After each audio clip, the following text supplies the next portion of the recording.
चौधरी परवेज़ इलाही साहब की मामला फहमी तो यहाँ तक थी कि सेनेट के इंतखाबात में जब बहुत बड़ी बड़ी स्टोरीज आ रही थी और पूरे मुल्क के अंदर एक बाज़ार गर्म था तो उन्होंने कंसेंसस से यहाँ पर किया। और ये बात तो दुरुस्त है कि आप जिस तरह के मुतालबात पेश कर रहे थे इसमें नुकसान बहुत ज़्यादा हो गया इस असम्बली का। कैसे कि दो मुतालबात थे कि जी IG और चीफ सेक्रेटरी को यहाँ पर बुलाया जाए, उनसे माफ़ी तलब। देखिए ये मुमकिन ही नहीं था किसी भी हुकूमत के लिए। और फिर वो जो वजारत आला के इंतखाब के असरात हैं वो अभी तक पंजाब असम्बली के अंदर नुमाया हैं। कोई यहाँ पर अपनी शिकस्त तस्लीम करने के लिए तैयार नहीं होता। दूसरा मुतालबा था कि ये लॉन्ग मार्च के दौरान जो अरकान असम्बली के ख़िलाफ़ मुकदमात थे दहशत गर्दी के, गवर्नमेंट ने इस पर एक कदम पीछे रखा।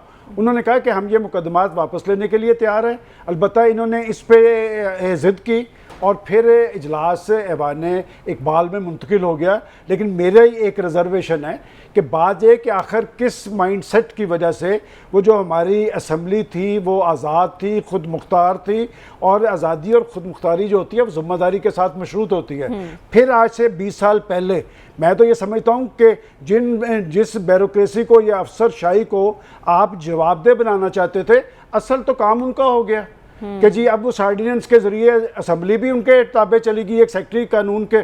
और उसके बाद वो जो स्पीकर साहब ने एक इख्तियार लिया था कि जो सिविल और पुलिस अफसरान हैं उनकी सरकोबी भी कर सकेंगे, स्पीकर बड़ा बाख्तियार था।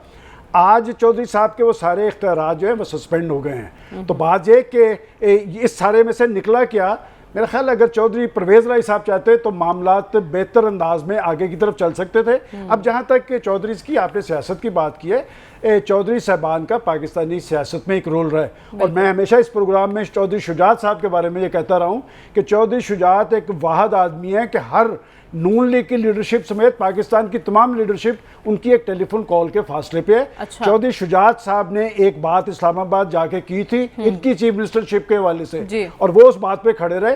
चौधरी परवेज़ इलाही साहब क्यों कर उससे मुनकर हुए, यहाँ तक मामला क्यों पहुंचे, ये लम्हा फिक्रिया खुद चौधरी साहबान के हवाले से है कि आखिर क्यों कर उन्होंने उस वादे से इनराफ किया और इस पोजीशन में पहुंचे।